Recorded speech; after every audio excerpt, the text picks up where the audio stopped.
Hey there, Mr. Redder here. Welcome back to another episode of Reddit Podcast Stories, where today, my best friend's wife lied to him, claiming that she had an affair with me.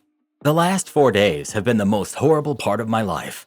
I have no idea how to deal with anything, and I wanted to get opinions on what I should do next, since I see posts like this on Reddit often. My best friend's wife told him that she had an affair with me, which never even happened.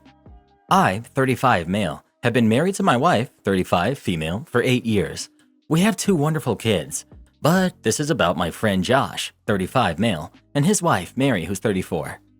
I met Josh during my freshman year of college, and we've been friends ever since then. We've also shared our love for tech, and he's always my go-to guy when I need someone to talk to. Josh started dating Mary 5 years ago. Let's say Mary has a very different set of morals than my wife or me. She's very loud, manipulative, and just craves attention. Josh and Mary had been dating on and off for 4 years. They broke up often, but somehow always ended up back together after a few months. Mary is always the one who breaks up with Josh and then takes him back. I also know that Mary cheated on Josh at least with 2 guys when they were dating, but somehow convinced him that he was not putting enough effort into the relationship. Josh always blames himself for Mary not being happy. My wife also knows about all of this and has always kept her distance from Mary. However, we do meet her often during parties with friends. Josh and Mary got married last year. Last month, Josh found out that Mary was cheating on him again and had an affair with one of her coworkers. Josh was completely heartbroken and stayed at our place for a week before going back and confronting Mary and kicking her out of the house. Josh bought the house before marriage, and hence he had to get the cops involved to kick her out. From what we know, Mary moved back to her parents' house. I've been helping Josh through the process, and he filed for divorce last week. Now last Saturday, Mary came to Josh's house to collect her stuff along with her dad. I had advised Josh to get out of the house when they came over, but he wanted to make sure she didn't take anything that did not belong to her. During her visit, Josh got into a fight with Mary, and Mary told Josh that she had an affair with me while they were married, and we used to do this at their house. This is all 100% false. I've always known that Mary was trouble and kept my distance from her. I feel she's just trying to hurt Josh by saying that. After that incident, Josh got extremely agitated and came to my house. I saw he was distant, and I knew something was wrong. As I opened the door, he started going off on me and accusing me of hooking up with Mary. Luckily, the kids weren't at home, but my wife and I were there, and we were both shocked by what he was saying. He tried to punch me, but luckily he got my shoulder, and I was able to wrestle him to the ground and calm him down. I kept on telling him that what Mary told him was completely false, and that I had never spent a single minute with her alone in my life. My wife threatened to call the cops, and he left. After he left, my wife was completely inconsolable. It took me hours to calm her down and convince her that Mary was manipulating Josh. I work from home and rarely leave my house without my wife or kids. I think she believes me, but she's been different for the past 4 days. Josh told a lot of my close friends that I was having an affair with Mary. He's not taking my calls or my wife's calls. My wife tried to call Mary, but she was also not taking our calls. All my friends, including Josh, think that I'm the biggest jerk for getting involved with his wife. I have no idea how to convince anyone that it's false. I'm just so frustrated. Can someone please give me advice on what to do next? Update. After posting my story, my wife and I spent a few hours at night reading through the comments. We immediately decided to explore whether we could sue Mary for defamation. Some of you suggested that I should take a polygraph test. I asked my wife if we should find a place, and she smiled. She said she does not doubt me one bit, but we can't let people have any doubt that I had an affair with Mary. Our kids are friends with their kids, and we can't live with them thinking I had an affair with Mary. She just wanted us to be strong and solve the issue as soon as possible. In the morning, we messaged my wife's mother's friend, who is a very experienced attorney. We called her based on the time she gave us in the morning and explained the issue. She said that we should pursue the legal route, but she does not handle such cases and gave us the contact of another attorney in her firm and set up a meeting with her at noon. We went to visit her and discuss the issue. The lawyer told us that we could sue Mary as she has made false accusations, and there is a precedent of considering what she said as slander, as it attacked my character, and we can prove emotional distress. However, she told us that a defamation lawsuit is a very long and expensive process and may take several years. She told us that Mary has a weak hand and she will not want to go to court. Hence, we should give her a way out by telling her to give in writing that what she said was false. Moreover, As she said the false statement to Josh, we would need Josh to state what she said. However, we came up with a plan for sending her a letter of intent to sue for defamation. The attorney worked on this, and we got notified that Mary received the letter on Friday morning at her parents' house. The letter said that we would sue her by the end of the month if she did not provide an official statement in writing that the statements she had made were false. The letter also told Mary to only communicate via the law firm regarding this matter. As planned, I messaged Josh and I told him we had decided to sue Mary for defamation due to the false statement she made about the affair. We would leave no stone unturned to prove that the allegations are false. Our lawyer will contact you next week, and we hope you cooperate with them and tell them exactly what she said to you. On Saturday morning, as I was cooking breakfast and my wife was sitting with our kids, the doorbell rang. I saw the Ring camera that Josh and Mary were standing outside the door. Before I could tell my wife to stay back and not open the door, she bolted towards the door. She opened it and started yelling at Josh. She's 5'0" tall, but she is scary when she gets angry. She just started calling him names, and how can he destroy our lives when we supported him at his lowest? Josh kept saying he just wanted to talk to me and kept repeating that. He looked down. My wife just kept on yelling at him and telling him to get lost. Mary started talking then, saying she was very sorry for what she had said. Josh was mistreating her, and she just said that to hurt him. She just kept on saying that Josh is such an idiot and has created such a big mess. My wife turned to her and told her that she better find a good lawyer to reply to our letters. At last, she told Josh that if he wanted to meet me, go and first make things right for me and then slam the door. I was watching all of this from the breakfast table through my Ring camera, and I realized that we recorded the whole conversation, including Mary confessing her lies. I felt so relieved in the moment, knowing that I had proof of her telling the truth. We forwarded the video to our lawyer, and she sent a thumbs up and called us briefly to say that we should meet on Monday to discuss the next steps. After an hour or so, Josh messaged our friends group that he did a terrible thing and spread false statements about me.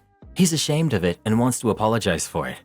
Moments later, Mary messaged saying that some statements she made were misconstrued by Josh and that what he told everyone was false. Their relationship is going through rocking times, and they would thank everybody for giving them privacy and to pray for them. The rest of the day has been great. I've been taking my kids to their Saturday activities and playing with them, while my wife was talking on the phone with all of my friends' wives and her friends gossiping about what happened. The only thing I told her was to not send the Ring video of Josh and me from last week and not to mention Mary's affair to them. I still think it's a private matter that Josh told us in confidence, and we should respect that. Everyone was shocked that Josh had attacked me physically. Regarding my friends, I made a blanket statement that they all hate me in the last post, but in reality, 4 of my friends called me during this week to ask me what was going on. They told me they know how crazy Mary was and asked me how they could help support me. One of the friends was the one that Josh had called. He told me that Josh told him that Mary had an affair with me and he had filed for divorce. He conveniently left out the part about her cheating with her coworker. I don't think anyone apart from my wife and I know the whole story. He knows at least 2 of the other friends Josh called and said the same. Due to this, the gossip started spreading that they were divorcing because of me, and most of my friends were just waiting on the sidelines instead of extending support to me. However, I think I learned who my true friends are. And as for Josh, we still plan to file for TRO against him and Mary next week. The lawyer said we should be able to get it for Josh as there is clear evidence of danger, but Mary, it might be a long shot. We will see what we can do from here.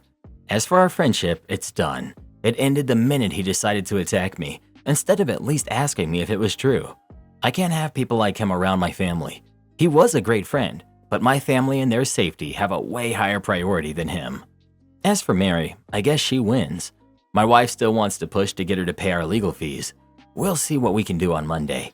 However, she was able to destroy Josh's support system with one lie. I was helping Josh through the whole divorce process, but he's on his own now. I also don't think many of my friends would be kind to him after the crap he tried to do at my house. I feel bad for him, and I know he needs support and professional help. However, I did my part, and I hope he understands what's right for him in the future. I'd be sending that footage of him attacking you to all of your friends. They all deserve to know that this guy's unhinged and not safe to be around. What's gonna happen next time she lies to him about hooking up with one of his friends? Am I the jerk for canceling my family trip on short notice?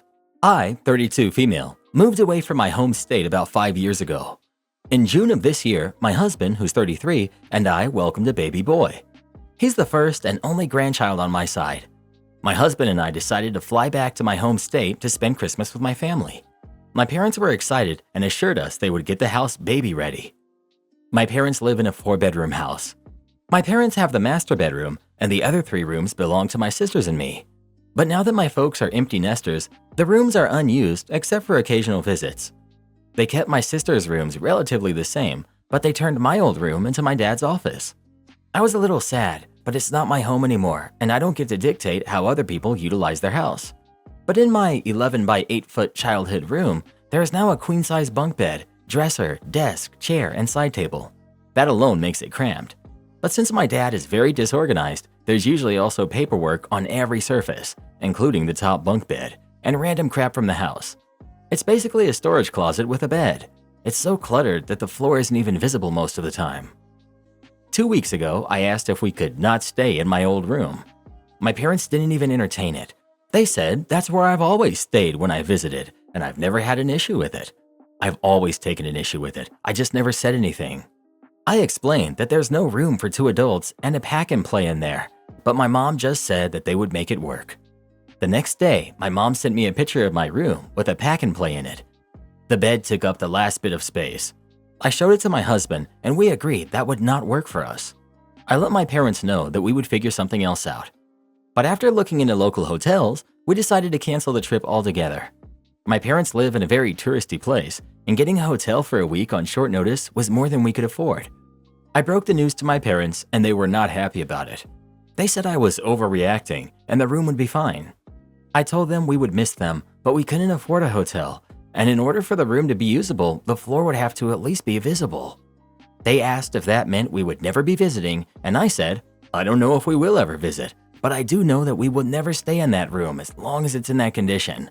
And if it got decluttered, or you could allow us to stay in a different room, or if we saved up for a hotel, then we could visit. Now my entire family is mad at me. My parents told the extended family we were coming, and now they have to tell them that we're not. They're also sad they won't get to see their grandson like they planned. My sisters are also calling me entitled for being picky about a free place to stay and expecting one of them to take the crappy room. Am I the jerk? Are your sisters staying with your family? Do they have kids? OP. Both sisters are single, but they are very protective over their space. My parents know that they would be upset if their childhood rooms changed too much. So apart from my parents taking down some posters and adding more neutral art, their rooms are pretty much the same. I'm more easygoing, and they know that I wouldn't pitch a fit if they turned my room into an office.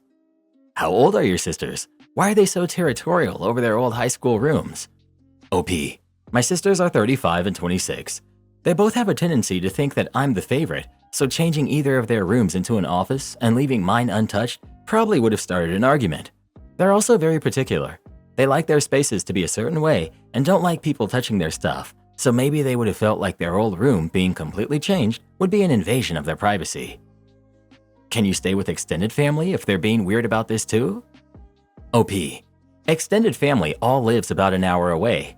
We're all gathering at my grandparents' house on Christmas, so that's when the rest of the family would have met them. The rest of the families have full houses. All my cousins either still live at home or are visiting home for the holidays. I'm sure some of my cousins wouldn't mind sharing a room in their home, so I could take one of their rooms. But I don't think it's reasonable to expect someone to host a family of 3 on short notice by relocating one of my cousins in their own home. Can you just move stuff when you get there? OP. I mean, we technically could, but I honestly don't want to show up at their house after a full day of traveling with an infant just to rearrange furniture. Personally, I believe that if you really want a baby to come visit your home, then you need to make that home baby-friendly before they arrive. Update. I called my parents and let them know that we love them and we really want to be there for Christmas. Being so far away from my family during my entire pregnancy was really difficult, and I had been looking forward to this trip for a long time.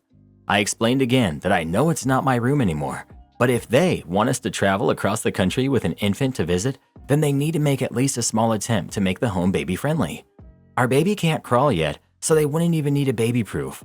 All we asked for was a reasonable space for the baby and us to sleep in. They cut in, saying they have a room for us, but we decided it wasn't good enough. I asked them if they would feel comfortable with me sending pictures of the room to our extended family as an explanation for our absence. They said no, because it's inappropriate to air out our business. We ended the call by saying all we need is for them to clear out some floor space to make the room more livable. The next day, I got a picture from my mom of the room. They tidied it up. It was still a bit cramped, but it was usable. From the room, they removed an old TV, a swamp cooler, a big stack of paperwork from the floor, a broken printer, a broken clock, and all kinds of other junk that they shouldn't have had in there in the first place. All of these things were previously either on the top bed bunk or on the floor. With all this junk removed, it was actually possible to walk into the room. I thanked my mom, and I told her that since we had not officially canceled our flight tickets, we would love to still attend Christmas. My parents are not used to being called out, so whenever it does happen, usually by me, they get defensive, but then they later change their attitude and act better. The lack of an apology didn't really bother me since they adjusted their behavior. They never addressed the room situation, but they cleaned it up and went above and beyond during our visit to make us feel welcome. I guess they just needed some time to think about it. The trip itself was great. The closet and dresser drawers were still crammed with junk, but that didn't matter since we were just living out of our suitcases during our trip. My extended family got to meet my son. There hasn't been a baby in my side of the family for 20 years, so my son got lots of love and attention. He also had the chance to play in the sand and put his toes in the water of the beaches that I grew up in. I found out that my son has been stealing and selling my Pokemon cards. A little context. He's been picking and choosing through my binders and selling them to friends at school. So far, from what I found missing, it's a lot. I had a long talk with our son this morning when I got home from work. He's apparently been panicking ever since I caught him. I decided to ask him if he understood why his actions made me so livid. He just said because he stole from us, they were expensive, etc. I said yes, those are reasons, but it's more than that. I pulled out my other binders, some that I had migrated to new binders, etc. I showed him several cards. I explained that these aren't just something for me to collect when I was growing up. They were memories, had sentimental value, which is more than money can buy. I explained how I collected them with my mom before she passed away, how some of these cards were gifted from friends, some that are still around and some that aren't. I explained that these cherished memories I had have been tainted by his actions. I think he started to understand. He started tearing up a bit and just quiet. I asked him why he did what he did. He supposedly was selling them to get snacks at school. I'm not sure I believe that, but I explained to him that we can buy him the snacks he spent money on, so he wouldn't have to do that. He's always had a food problem, sneaking from the pantry and fridge. He cried a little and was trying to hold back. I told him he can fix this mistake. Yeah, I called it a mistake, because he didn't understand this was more than what it appeared to be. I told him he has until Friday to get every single card back. Additionally, if he's stolen and sold anything else, that he needs to get that back as well. I'm emailing his principal and teachers as well, and informing them of the situation.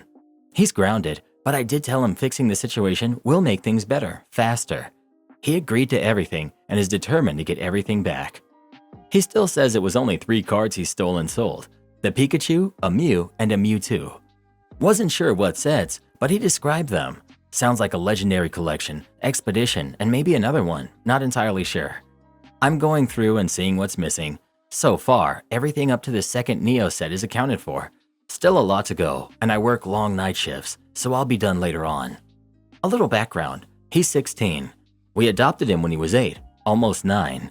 He's had a bad upbringing, going through his biological parents in foster care. He learned a lot of his behaviors through his time before being adopted. He went through 2 failed adoptions before us, so yes, he learned to steal, lie, and do what he needed to in order to survive. I'm not saying that makes what he did okay by any means. We've been guiding him for years. He's come a long way, and he's still got a long ways to go. We did therapy when we first adopted him, and we're planning on now getting him evaluated and getting back into therapy now that he's older and somewhat more mature. He's a pain, but I do love him, and I want him to succeed.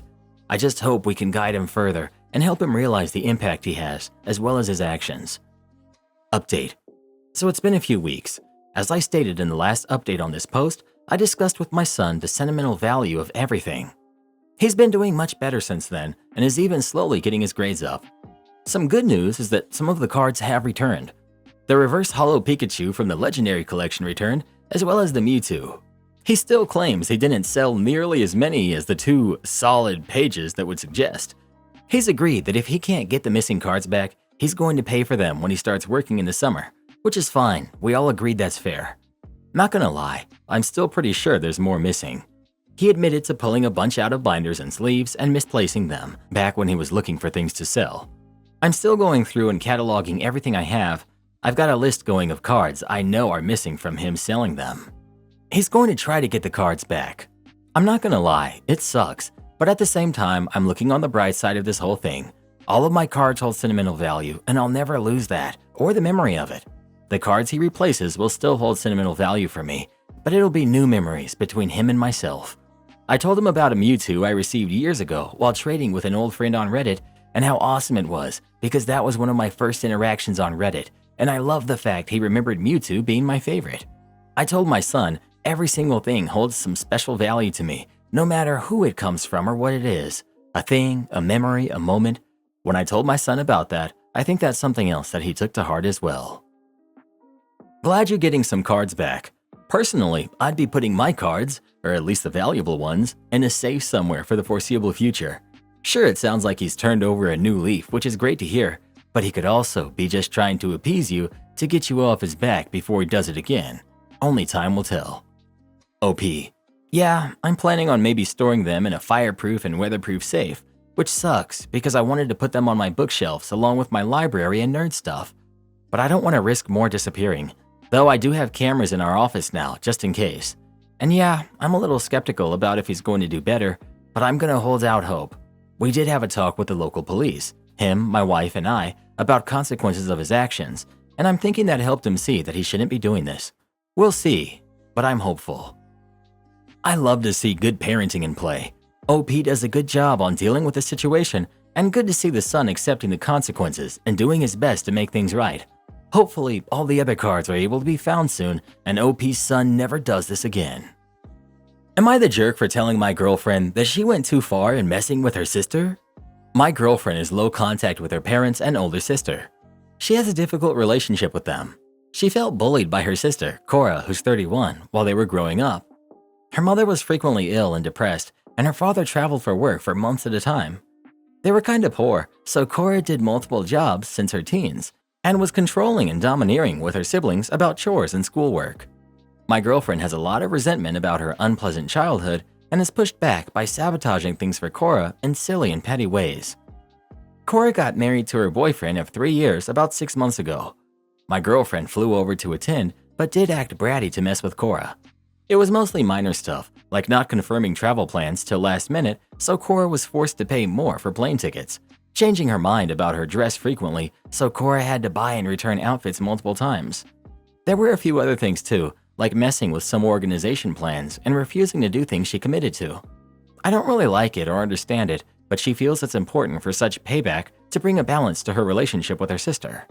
Where I feel she went too far is that the night before the wedding, she had a long talk with the groom about how difficult and short-tempered Cora can be.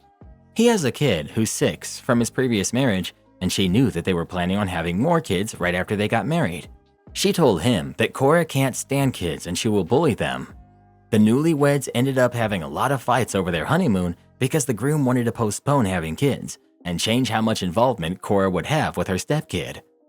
Cora found out recently that the conflicts are because her sister had this talk with her husband and she's been blowing up at my girlfriend. She feels upset at my girlfriend's interference because she wanted to have kids soon, and my girlfriend feels justified because she's convinced Cora would be an awful mother.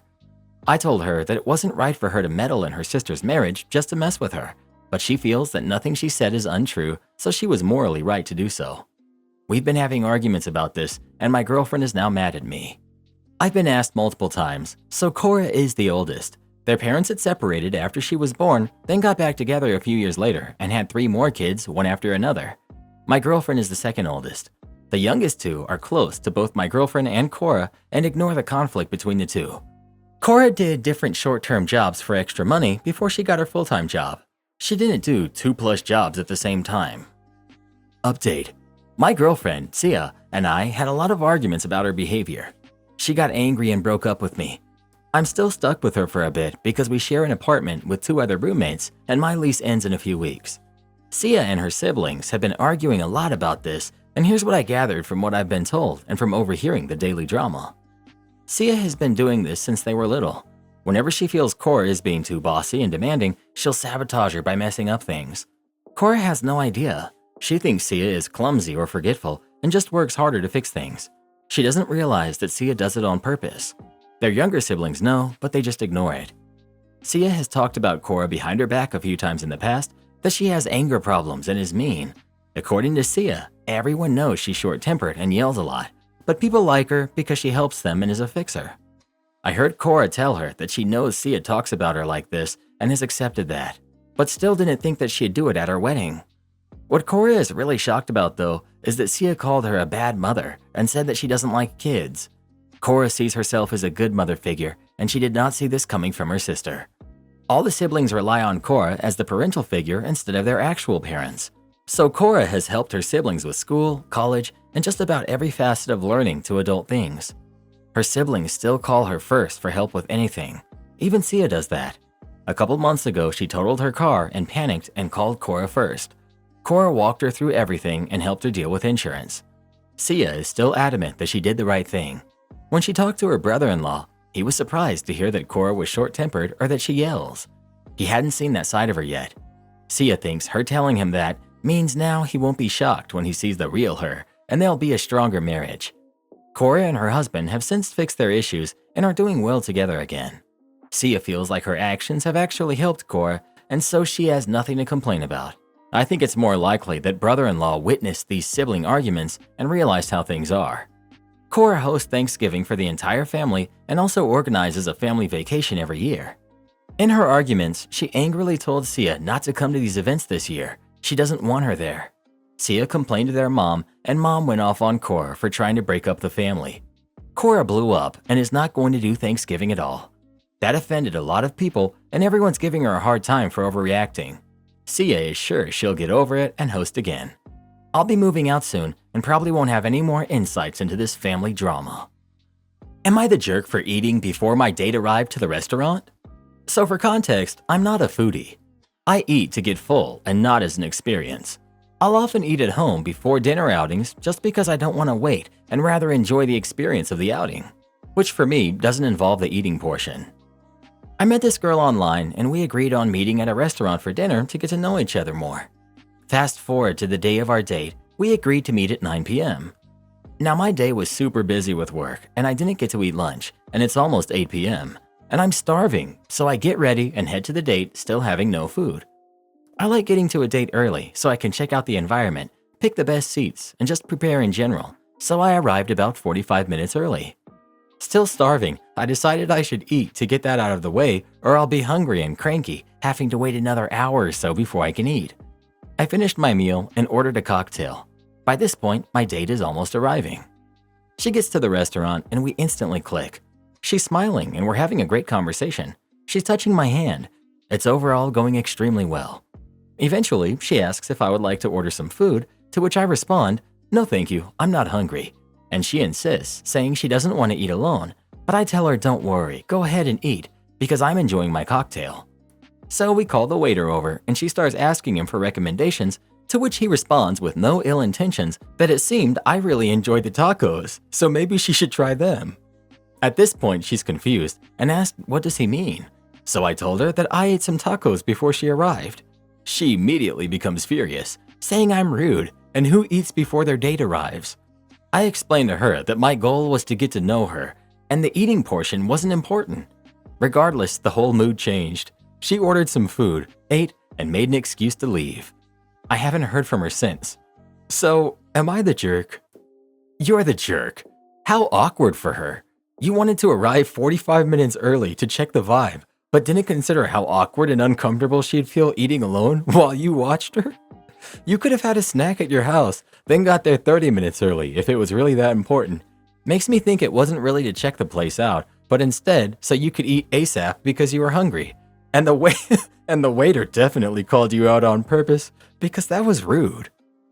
The waiter is MVP for saving her from the walking red salsa flags that is OP, because if waiter hadn't said something, she would have been wasting more time, maybe years, putting up with OP's lying by omission and flip-flopping antics. You're the jerk. You could have munched on a small entree or dinner roll before your date arrived. It's just uncomfortable for someone to eat alone while someone else just sits there, especially when you've just met. New Karen neighbor demands to use my Wi-Fi. I, 24 female, share a house with 2 others of similar ages. We all work as freelance creatives and don't earn loads. Our next door neighbor, Anna, name's changed obviously, moved in a few months ago. She has 2 kids who are 8 and 10, and she's a single mom. I was raised by a single mom, and so obviously wanted to make sure she was okay. I said if she needed a hand settling in, just let me know. A week later, she knocked on my door asking to use the Wi-Fi for her kids, saying that she was having trouble getting the electrician in. Totally fine. A couple weeks pass, and we get a knock on the door, and a kid, her kid, is standing there with a mobile asking for the password. I give it to him as I'm not really going to say no to a kid. A month or so passes, and we're having a few issues with the Wi-Fi. Nothing major, just buffering and stop and starts on Zoom calls. But I work from home sometimes, so need fast Wi-Fi. I texted Anna asking if she had gotten an electrician in. I know she hasn't, as I can see she's connected, but as a gentle nudge. There are now 7 additional devices on our Wi-Fi at this point. She says she's still having issues getting an electrician in. Fine, whatever. It's around the holidays, I get it. Fast forward to now. It's been nearly 3 months and no sign of an electrician. All her devices are currently using our Wi-Fi and we're still having issues with speed. We could upgrade it to be faster, but it's about $20 more a month. My roommate says just to cut her off and not say anything, but I feel bad doing that to a single mom. She also has not attempted any kind of contact or friendship with us besides asking for the Wi-Fi, or asked to extend using it or offer to chip in for it. We have been friendly, giving her a gift for Christmas and offered to babysit should she need it. 5+ years experience doing this. Would I be the jerk for just cutting it off and claiming that we are having issues with it? Not the jerk. Just be honest with her that it's impacting your work and only you and your roommates can be on it. Also, you don't need an electrician to get Wi-Fi, unless you don't have power at all. Saying she needs an electrician for Wi-Fi doesn't even make sense. Do this next. Tap here on your screen to come see our new podcast playlist, where you'll find thousands of hours of the best stories you've ever heard. Or tap the one on the right. That episode is specifically just for you, based on other videos you've enjoyed the most.